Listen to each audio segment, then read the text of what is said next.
Hello, this is Dr. Patricia Dickinson. I am an associate professor of teacher education at Sanford College of Education. I'm also the program lead for the Bachelor's of Arts in Interdisciplinary Studies with a single and multiple subject teaching credential. So in this video, I am applying for the Teaching and Learning Fellowship.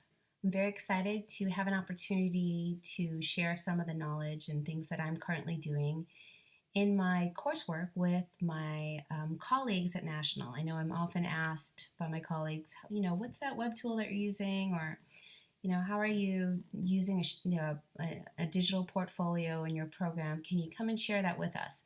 Well, this is a great opportunity for me to share some of the things that I'm doing. So in this video, I'm going to be demonstrating some tools, some techniques that I use, and how I facilitate that. So let's get started. All right, so you are currently at my YouTube channel, and on my YouTube channel you can see a series of videos and playlists that I've created for my students. I also share this with my faculty for the courses that I'm course lead for, so they can have some ideas of the concepts that we're teaching about in our classes.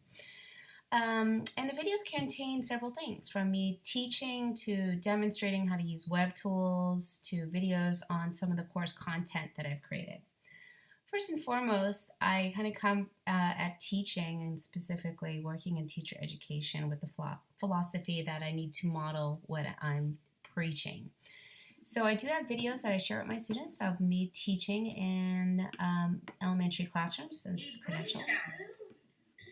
Boys and girls, turn to your partner when I say go and tell your partner if you think that could be in array. Yes or no? And what would my number sentence be? Ready? Go. Yes. So again, emphasizing the idea of modeling and emphasizing the idea that, we're instructors, but we're also teachers. And this is where our expertise comes in, and it just gives value to what we're doing.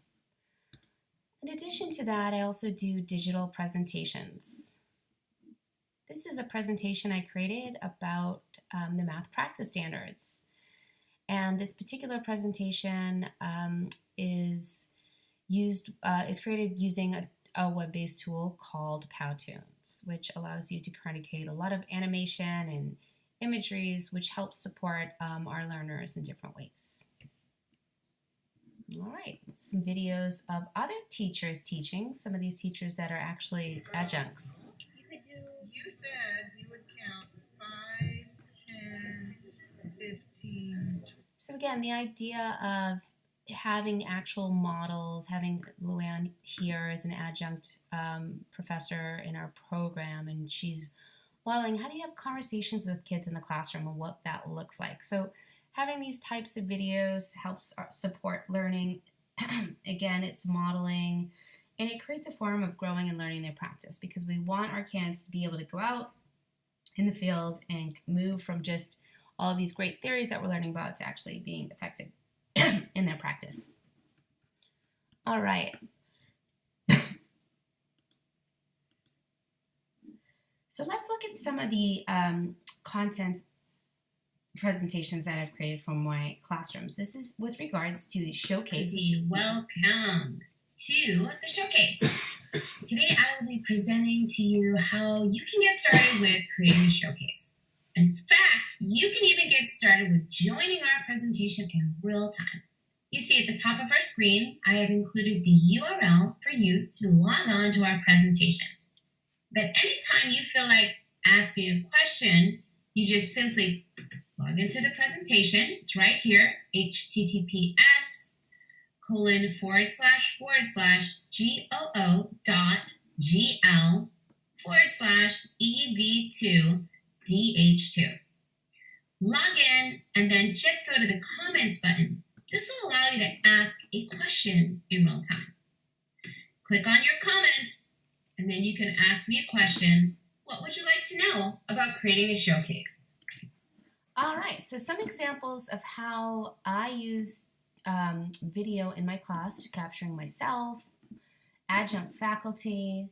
So I have videos of kids actually working with web tools, which is really important because you can talk about a tool, you can talk about a practice, but It's not often until they see kids actually doing it that they know it has value in the class. So let's watch a quick video. 7 years old.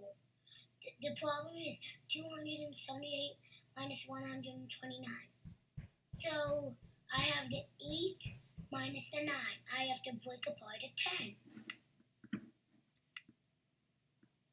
And then I'm going to take away the 9. All right, so in addition to these videos, talked about different ways, different audiences, participants, and people that are watching these videos to kind of further their knowledge and understanding of the skills and practices and pedagogies that we're teaching about in our program.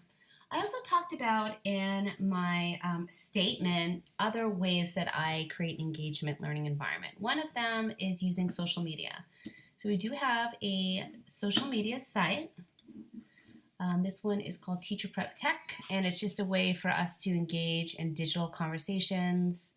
Currently, we have 178 members. It's not required in the program or in any of the courses that they participate in any of these social media groups, but it is an option just as a way to promote engagement and get people to ask questions and stay connected past their month-long course.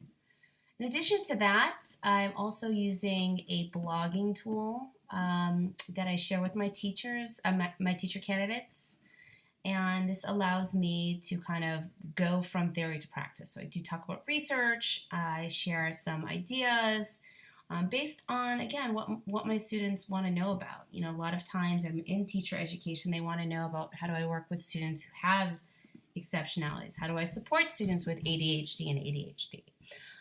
Also have guest bloggers, students of mine, colleagues and other teachers, adjuncts that write on the blog to kind of support the pedagogical practices that we're talking about and to share ideas, share their best practices. So it's a very popular blog that launched about a year ago and have over 133,000 views.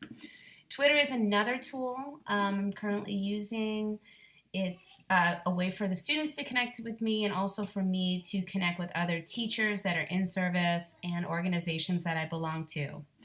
And finally, just sharing digital documents and digital tools with resources is extremely valuable. And it just creates a platform and a space for students to continue their learning and development. Again, this is Dr. Patricia Dickinson. I hope you enjoyed my presentation. And I'm very excited about the opportunity to become a teaching and learning fellow at National University.